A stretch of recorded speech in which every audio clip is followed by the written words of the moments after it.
Hello, my dear students. I hope you are fit and fine at home. Okay, so today we are going to study the last topic of our chapter number 2. આજે આપણે બીજા ચેપ્ટરનો last topic છે આપણો barriers of communication આપણું જે chapter number 2 છે એનો last topic છે cross cultural variations in communication. બરોબર, તો ચલો લેટ સ્ટાર્ટ. ઓકે, સ્ટાર્ટ કરીએ. Cross cultural variations in communication.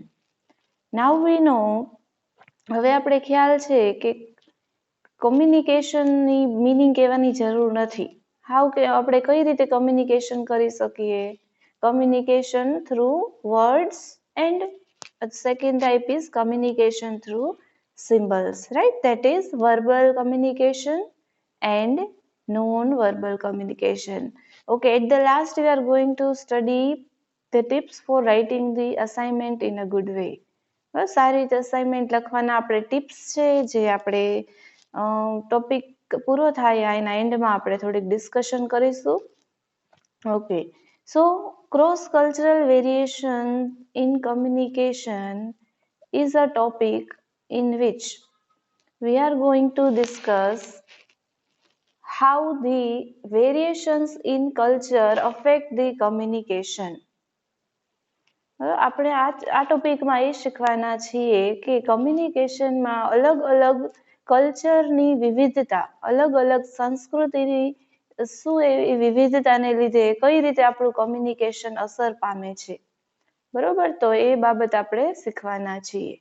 Okay, cross cultural communication refers to the way in which people from different cultural background adjust to improve communication with one another.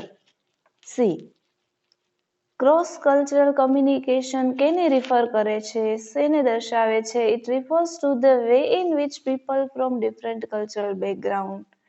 જો અલગ અલગ જેટલું આપણે જોઈએ છે ઇન્ડિયામાં, બરોબર, અલગ અલગ જેમ તમે અલગ રિજનમાં જાઓ, અલગ અલગ પ્રદેશમાં જાઓ, we see that the people speak in other languages. અલગ અલગ બોલીઓમાં લોકો વાત કરે છે. બરાબર, આપણે ગુજરાતની બહારે જઈએ, આઉટ ઓફ ઇન્ડિયા જઈએ, ઓર અલગ અલગ સ્ટેટમાં જઈએ, વી find the difference in languages. બરોબર, તો ક્રોસ કલ્ચર કમ્યુનિકેશન કેને રિફર કરે છે? તો કે એવી રીતો કે જે પીપલ, જે લોકો અલગ અલગ બેકગ્રાઉન્ડમાંથી આવતા હોય અને તેઓ પોતાની વાતચીત સારી રીતે કરી શકે અને તેઓ adjust to improve the communication with one another, એકબીજા સાથે સારી રીતે કમ્યુનિકેટ કરી શકે એના માટે ક્રોસ કલ્ચર વેરિએશન સમજવું ખૂબ જરૂરી છે. બરોબર, અને એ શું આ વસ્તુ દર્શાવે છે?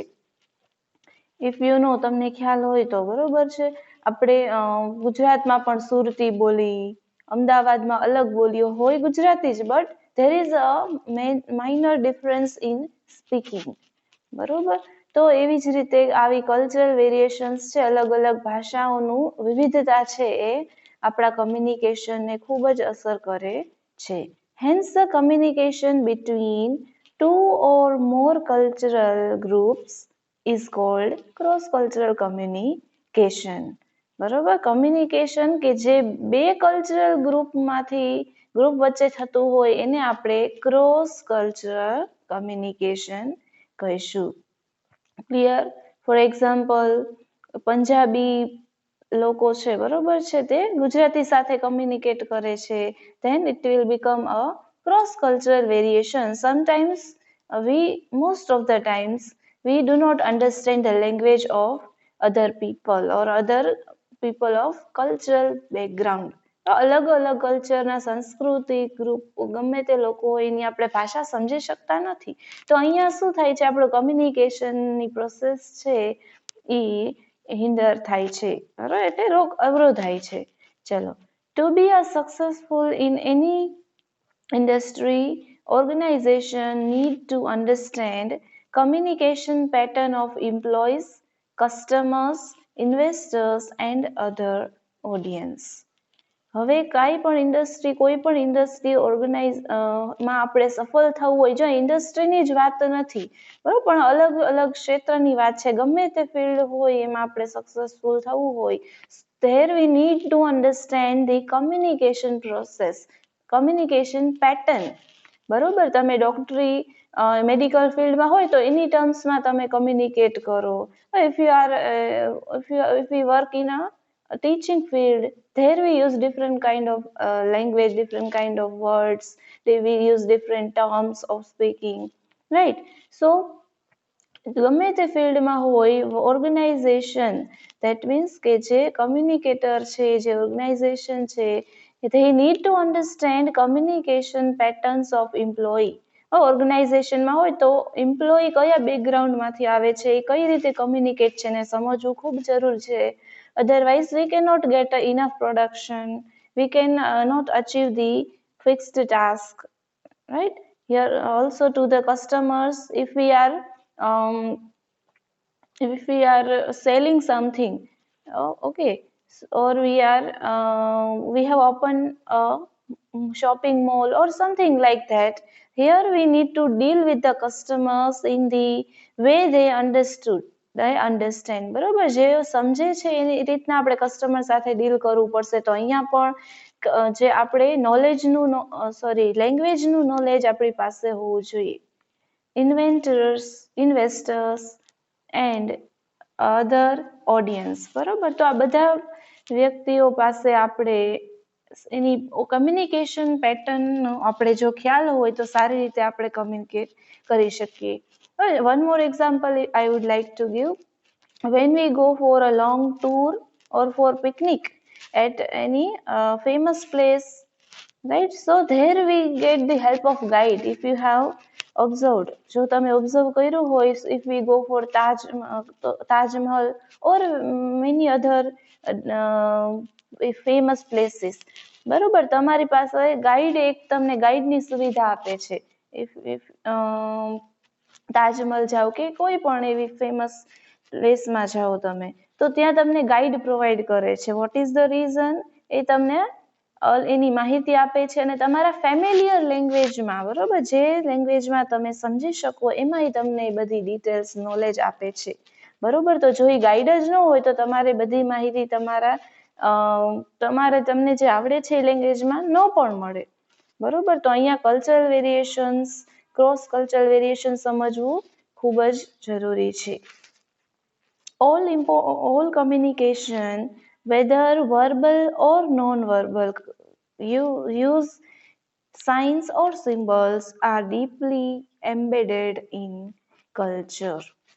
વર્બલ હોય કે નોન વર્બલ કમ્યુનિકેશન, એમાં જે પણ તમે સાઇન ઓર સિમ્બોલ ઓર વર્ડ્સનો યુઝ કરો છો, they are deeply embedded in culture. that means કે જે આપણા સંસ્કૃતિને ડેકોરેટ કરે છે, સજાવે છે, બરોબર. કેમ કે આપણા લેંગ્વેજ છે, લેંગ્વેજના માધ્યમથી તમે તમારી સંસ્કૃતિ દર્શાવી શકો, તમારા શબ્દોથી, તમારા એક્શનથી, તમારા પહેરવેશથી, બરોબર. તો તમારા કલ્ચરને શું કરે છે? ડેકોરેટ કરે છે.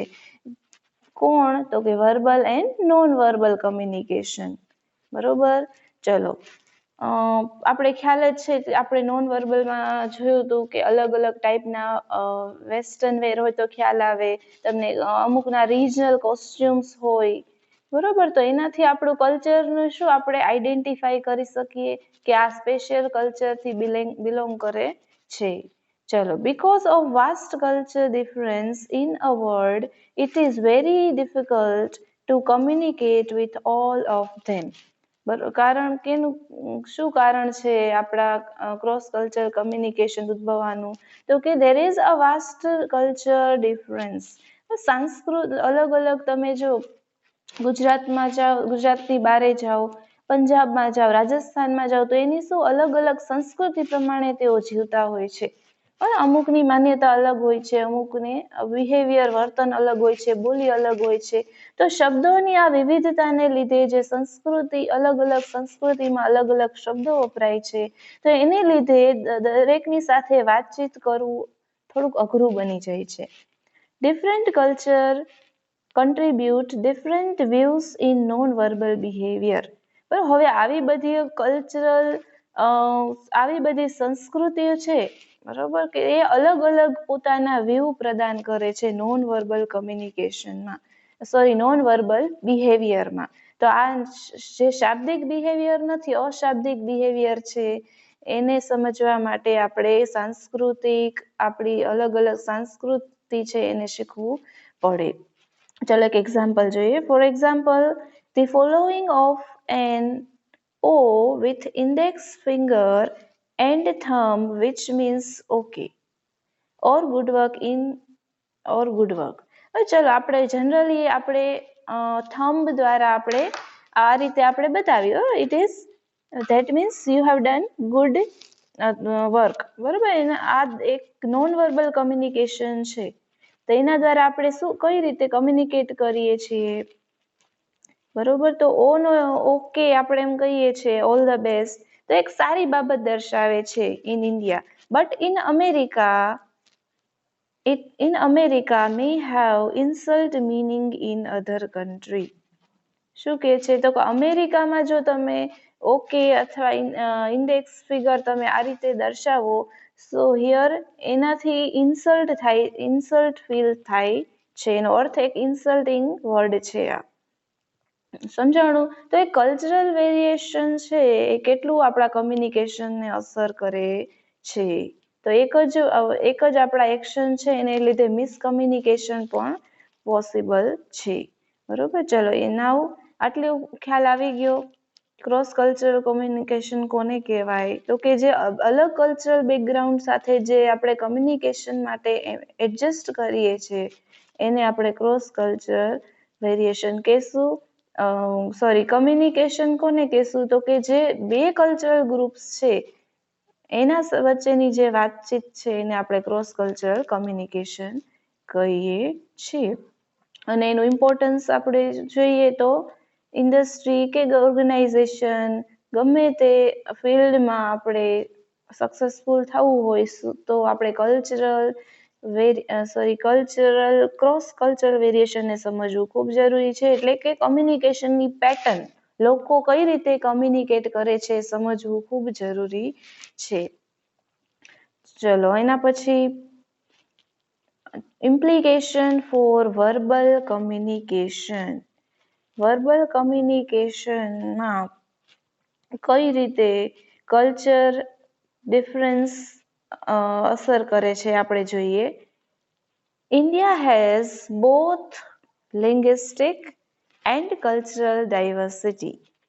આપણો ભારત દેશ છે it is a linguistic country. That means if we go in Gujarat, we will listen the people speaking in Gujarati, right? If we go in Maharashtra, people will speak in Marathi, right? In the same way, if you go in Karnataka, you will listen a language of Karnataka, that is Kannada, right? So Tamil, Telugu, you go in various region or the state, you will find different languages that are spoken by the people.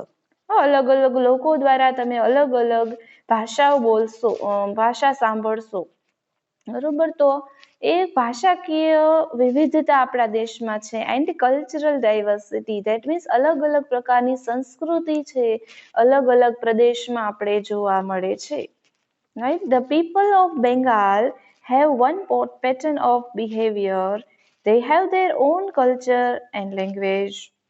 A man of another province whose language and culture are different can't communicate with a Bengali because he does not understand the set of symbols. બરોબર છે. તમને example દીધું છે કે અલગ અલગ ભાષાને લીધે કેવી પ્રોબ્લેમ અરાઇઝ થાય છે, right? A man whose language and culture are different, બરોબર. ફોર એક્ઝામ્પલ બેંગાલનું કોઈ પીપલ છે, બરોબર, એને બેંગાલી આવડતી હોય, બરોબર, તો એ સારી રીતે સમજાવશે. પણ અલગ કલ્ચરના વ્યક્તિને મળે ત્યારે એનું આખું બિહેવિયર છે, એની લેંગ્વેજ છે એ ચેન્જ થઈ જાય. because he does not understand the set of symbol. તો હવે કોઈ એક બેંગાલી વ્યક્તિ છે એ પોતાના બેંગાલી ફ્રેન્ડ સાથે વાત કરે, કઈ રીતે વાત કરે તો કે use of language and also set of symbol. Set of symbol એટલે તો કે જે શબ્દ છે એ પ્રકારના શબ્દનો ઉપયોગ કરે છે, જે સિમ્બોલ છે કે અલગ અલગ પ્રકારના સિમ્બોલનો યુઝ કરે છે. બરોબર. હવે એ સિમ્બોલ સામેવાળી વ્યક્તિને બેંગાલી વ્યક્તિ હોય તો એને સમજાય તો એ સારી રીતે કમ્યુનિકેટ કરી શકે. બરોબર. તો again the people of Bengal have one pattern of behaviour. એક સ્પેશિયલ પેટર્ન વર્તનની જે બેંગાલના લોકો ધરાવે છે. They have there on culture and language. અલગ અલગ એના કલ્ચર પોતાનું અને એની પોતાની ભાષા છે. બંગાળની ભાષા કઈ છે? Bengali. A man of another province, તો અલગ પ્રોવિડન્સ એટલે કે અલગ પ્રદેશથી આવતું હોય એવું, whose language and culture are different. બરોબર, કે જે અલગ પ્રદેશમાંથી આવતું હોય એની ભાષા અને સંસ્કૃતિ અલગ હોય તો they can't understand with a Bengali. સારી રીતે કમ્યુનિકેટ બેંગાલી સાથે નહીં કરી શકે. Why? Because he does not understand the set of symbol. એના બરોબર એની ભાષા અને એના સિમ્બોલ એટલે એના નોન વર્બલ જે એક્સપ્રેશન છે, જેસ્ચર્સ છે એ નહીં સમજી શકે. Similarly, a man from Tamil Nadu is linguistically and culturally different from a man of North India. Of course, Tamil Nadu ક્યાં અને નોર્થ ઇન્ડિયા. બરોબર. તો એમ જો આ કલ્ચરલ વેરિએશન્સનું એક્ઝામ્પલ છે. There can be no communication between two unless and until they use common set of symbol. તો અહીંયા શું કીધું છે? કોઈ બે વ્યક્તિ એકબીજાના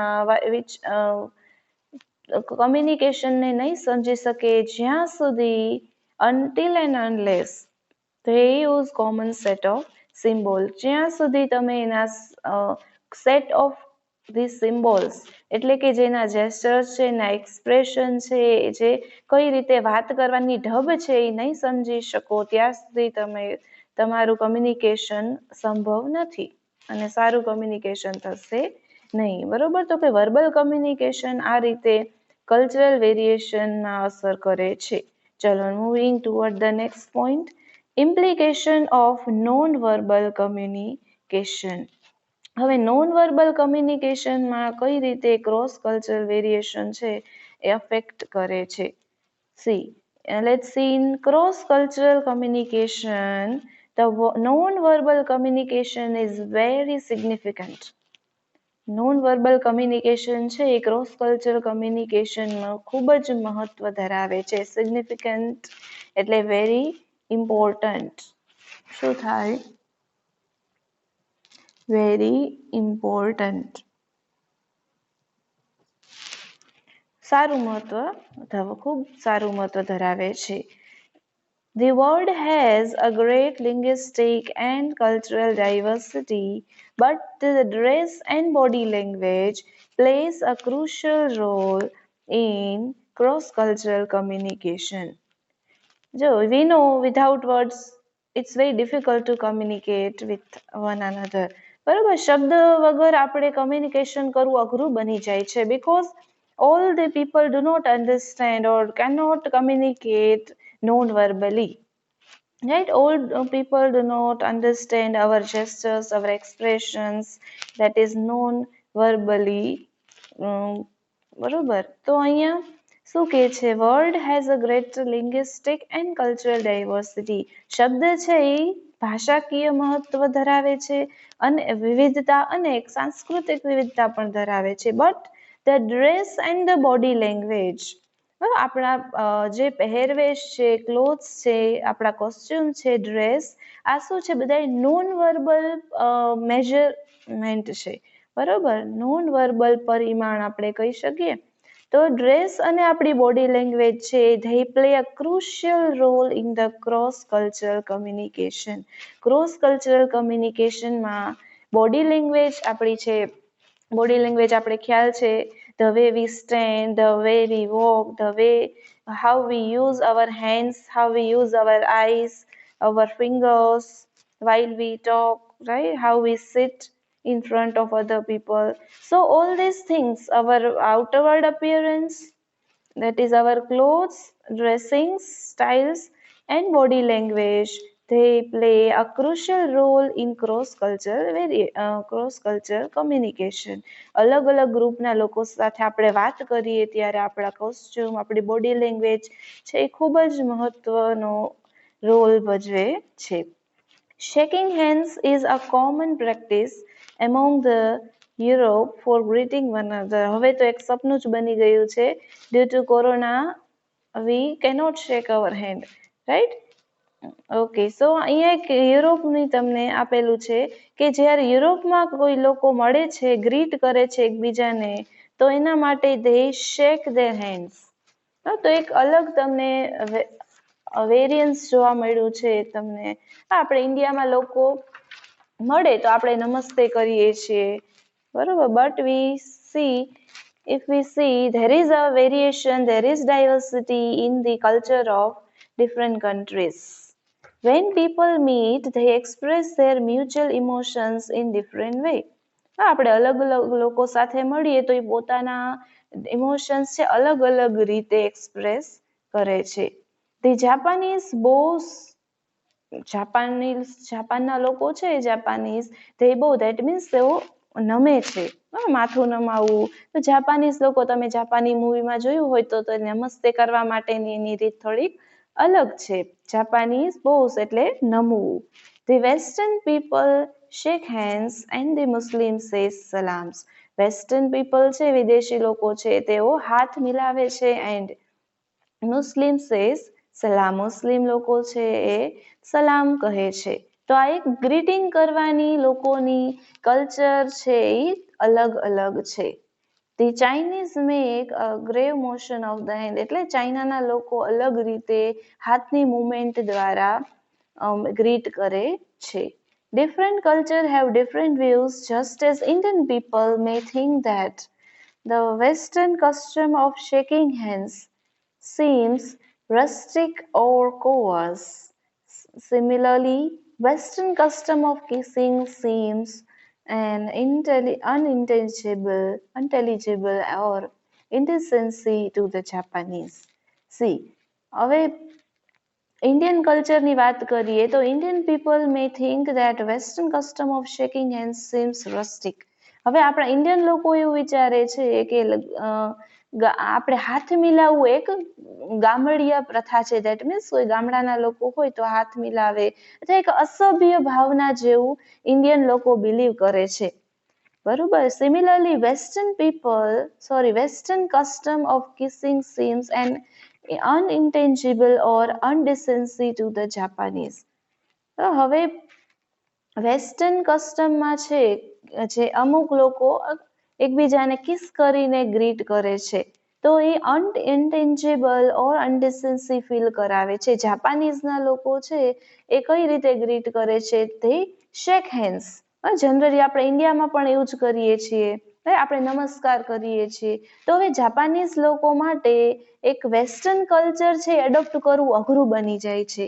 ધેટ મીન્સ વેસ્ટર્નમાં શું છે, they kiss one another, આ રીતે તેઓ ગ્રીટ કરે છે, પણ જાપાનીઝ લોકો માટે અનઇન્ટેન્જિબલ બને છે. That means that cannot B understood. આપણે થોડુંક આશ્ચર્ય થાય ને આ રીતે ગ્રીટ કરીએ તો અનઇન્ટેન્જિબલ ઓર અનડિસેન્સી જાપાનીઝ લોકો ફીલ કરે છે. અનડિસેન્સી એટલે ઇમોડેસ્ટી, એટલે અસભ્યતા, એક સારું બિહેવિયર નથી ગણતા જાપાનીઝ લોકો. They think that kissing has an exclusive sexual significance.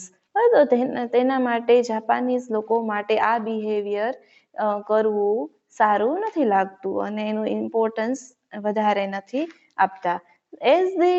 As such pattern of behavior and the symbols used by different culture plays a crucial role in communication.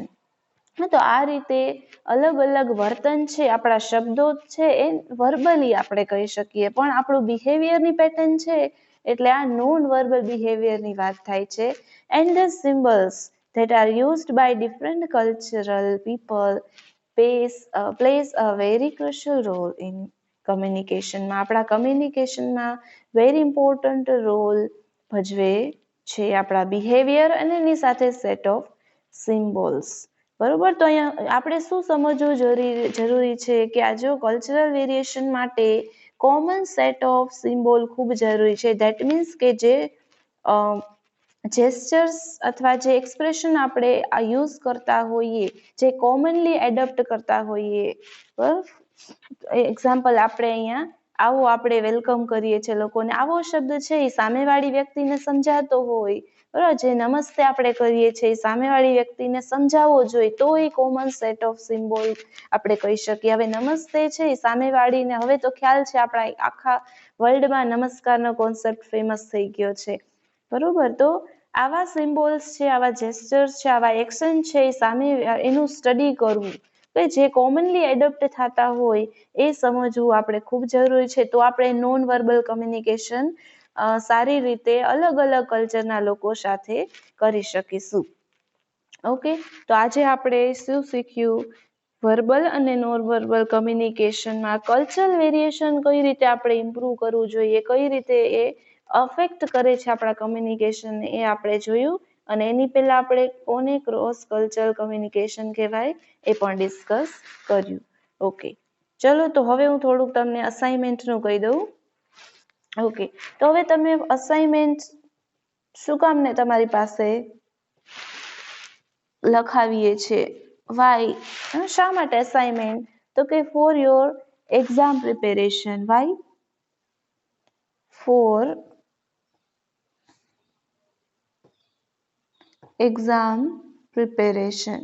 હવે તમે જે અસાઇનમેન્ટ લખો છો એના માર્ક્સ તમને મળે છે, બરોબર. એક તરફથી જોઈએ તો તમારી એક્ઝામની તૈયારી, તમે ચેપ્ટરમાં શું શીખ્યા એના માટે એના તમને અલગ અલગ તમને અસાઇનમેન્ટ આપવામાં આવે છે, બરોબર. હવે જ્યારે વાત થાય સીએસની, બરોબર, તો સીએસમાં તમને અસાઇનમેન્ટ આપું છું, દરેક ક્વેશ્ચન તમને આપું છું, કમ્પલસરી તમારે અટેમ્પ લખવાના હોય છે, બરોબર. તો હવે કઈ રીતે તમારું અસાઇનમેન્ટ લખવું એની થોડીક આપણે ડિસ્કશન કરી લઈએ, બરોબર. તો સૌથી પહેલા તમારું ફર્સ્ટ પેજ હોય છે, એમાં તમારી બેઝિક ડિટેલ લખવાની હોય છે, બેઝિક ડિટેલ્સ. હવે એ મારે તમને બેઝિક ડિટેલ્સમાં તમારે શું લખવાનું? તમારું નામ છે, તમારો સબ્જેક્ટ છે, બરોબર, તમારું ફૂલ નામ, સરનેમ અને પપ્પાનો લેટર. ઓકે, તો આ રીતે તમારું નામ, સબ્જેક્ટ તમે લખો. હવે જ્યારે વાત આવે છે પ્રેઝન્ટેશનની, તો તમે હવે જે રીતે અસાઇનમેન્ટ લખશો એ જ રીતે તમારે એક્ઝામમાં પણ તમારું પ્રેઝન્ટેશન આપવાનું છે, બરોબર. તમને સપોઝ એક ક્વેશ્ચન આપેલો છે કમ્યુનિકેશનની પ્રોસેસનો, કમ્યુનિકેશનની પ્રોસેસ. ઓકે, તો હવે તમારે કમ્યુનિકેશનની પ્રોસેસ સમજાવવાની છે. તો સૌથી પહેલા તમે ઇન્ટ્રોડક્શન લખશો. તમારું થિયરી સબ્જેક્ટ છે એમાં તમારું પ્રેઝન્ટેશન ખૂબ જ મહત્વનું છે. It place a very important role for marking. Mark કરવા માટેનું ખૂબ જ મહત્વ ધરાવે છે તમારું પ્રેઝન્ટેશન. હવે પ્રેઝન્ટેશન એટલે આપણે જે કમ્યુનિકેશન માટે પ્રેઝન્ટેશન શીખી છે. ઓકે, પ્રેઝન્ટેશન એટલે કે કઈ રીતે તમે તમારો આન્સર પ્રેઝન્ટ કરો છો. તમને કમ્યુનિકેશનની પ્રોસેસ પૂછાણી છે, બરોબર. તો તમે કઈ રીતે એને લખશો? તો સૌથી પહેલા તમે ઇન્ટ્રોડક્શન એમ તમારે ટોપિક આપવાનું છે. અસાઇનમેન્ટમાં પણ, ક્વેશ્ચનના જ્યારે એક્ઝામમાં તમે આન્સર લખો ત્યારે પણ, બસ સૌથી પહેલા તમારું ટોપિક ઇન્ટ્રોડક્શન હોવું જોઈએ. તો એનામાં તમે કમ્યુનિકેશન વિશે 2-3 પેરેગ્રાફમાં, બરોબર, તમારે ઇન્ટ્રોડક્શન લખવાનું હોય છે ઓલવેઝ. એના પછી તમે કમ્યુનિકેશન વિશે, કમ્યુનિકેશનની મિનિંગ અથવા એના વિશે જ તમે ઇન્ટ્રોડક્શન આપો. હવે એના પછી તમે તમારું મેઇન હેડિંગ બીજું શું હશે? Process of communication. Process of communication, તો એની પ્રોસેસ તમારે સમજાવવાની છે. તો તમે એને ડ્રો કરો સારી રીતે, પછી એના પોઈન્ટ વાઇઝ તમે, બરોબર, સમજાવો. એક પોઈન્ટ તમે લખો, બરોબર, તો એને પેરેગ્રાફ વાઇઝ અથવા પોઈન્ટ વાઇઝ, પેરેગ્રાફ વાઇઝ લખો તો સારામાં સારું છે, બરોબર. તો બીજો પોઈન્ટ તમે એ રીતે આપણા પ્રોસેસનો સમજાવશો. એ રીતે બધા પોઈન્ટ તમારે પેરેગ્રાફમાં સમજાવવાના છે, બરોબર. તો તમારા રાઇટિંગ સારા હોવો જોઈએ. એના પછી લાસ્ટમાં તમે શું લખો છો? કન્ક્લુઝન. મેં તમને ઘણી વાર કીધું છે કે કન્ક્લુઝન લખવું ઇટ્સ વેરી કમ્પલસરી. તમારું માર્કિંગ છે એક્ઝામમાં એ જ રીતે થતું હોય છે. તમારા હેડિંગ બરોબર છે. જો તમને એડવાન્ટેજીસ ડિસએડવાન્ટેજીસ કાંઈ પૂછાય છે તો એના પોઈન્ટને તમારે લિસ્ટ કરવાનું રહેશે, પછી એને કંઈક સમજાવો. બરોબર, આ ટ્રીક છે કઈ રીતે તમે થિયરીમાં માર્ક્સ વધારે કવર કરી શકો. બરોબર, તો ફર્સ્ટલી તમારા દરેક ક્વેશ્ચનનો આન્સર ઇન્ટ્રોડક્શનથી બિગિન કરો, સ્ટાર્ટ કરો. બરોબર, એના વિશે તમને કાંઈ ડિફિનેશન અથવા કાંઈ સ્ટેટમેન્ટ, કાંઈ વાક્ય ખબર છે તો એ તમે લખો. એનાથી શું તમારું આન્સર ઇફેક્ટિવ બનશે. પછી તમારો મેઇન કન્ટેન્ટ છે એને કઈ રીતે તમે પ્રેઝન્ટ કરો છો. તો પેરેગ્રાફ વાઇઝ લખો છો કે પોઈન્ટ વાઇઝ લખો છો. પેરેગ્રાફ વાઇઝ લખો તો બહુ જ સારું છે. લાસ્ટમાં તમે કન્ક્લુઝન લખો. જો 14 માર્ક્સના ક્વેશ્ચન આવે તો you can not complete in 2 page. બરોબર, તમે 2 પેજમાં તમે ન કરી શકો. સો તમારે વધારે કન્ટેન્ટ લખવાનું હોય છે. અને જ્યારે વાત થાય છે અસાઇનમેન્ટમાં કે ક્વેશ્ચન આન્સરમાં ફાંકા મારવાની, બરોબર, તો જે ટોપિકને લગતું હોય એવું લખવું તમારે જોઈએ. બરોબર છે, ભલે તે નાનું વાક્ય હોય કે મોટું, બરોબર, પણ આપણા ટોપિકને લગતું તમારે વાક્ય લખવાનું. એમાં જે પણ કન્ટેન્ટ છે એ લખો. લાસ્ટમાં કન્ક્લુઝન. ઓકે, તો તમારા 3 to 4 પેજ ભરવું જરૂરી છે. બરોબર, તો 4 to 5 પેજીસ આટલી ઇનફ છે. બરોબર, ઘણી વખત ટોપિક નાના હોય, it's very difficult to write. બરોબર, but you can prepare it from the Google. You can use the internet. You can read the various article. અસાઇનમેન્ટમાં એમ જ કરવાનું હોય. Readymade we do not have to write. ઘણા student પૂછે છે madam આટલું કન્ટેન્ટ ઓછું છે, તો થોડુંક રિસર્ચ કરો, થોડુંક ઇન્ટરનેટનો યુઝ કરો. એના વિશે જે તમને ઇઝી લાગે છે એ અસાઇનમેન્ટમાં લખો, અને આ જ વસ્તુ તમને એક્ઝામમાં રિવિઝન માટે કામ આવશે. તો જે લોકો અલગ અલગ ગૂગલનો યુઝ કરીને અસાઇનમેન્ટ લખે છે ને હું ખાસ કહી દઉં કે જે ઇઝી પોઈન્ટ તમને લાગે છે, જેમાંથી તમે લખો છો એ તમને એક્ઝામમાં પણ યુઝફુલ થાય એ રીતે તમે સાચવીને રાખજો, એ પ્રમાણે લખજો. ક્લિયર? ઓકે, ચલો, તો હજી કાંઈ ક્વેશ્ચન હોય તો મને કહી શકો છો તમે. અને હું તમને એક સેમ્પલ પણ એક જૂનું અસાઇનમેન્ટ અથવા તમને જેમાંથી તમે શીખી શકો એવું અસાઇનમેન્ટનો નમૂનો પણ હું મોકલી દઈશ. Okay, so I hope this lecture will be helpful and we'll meet you in the next lecture.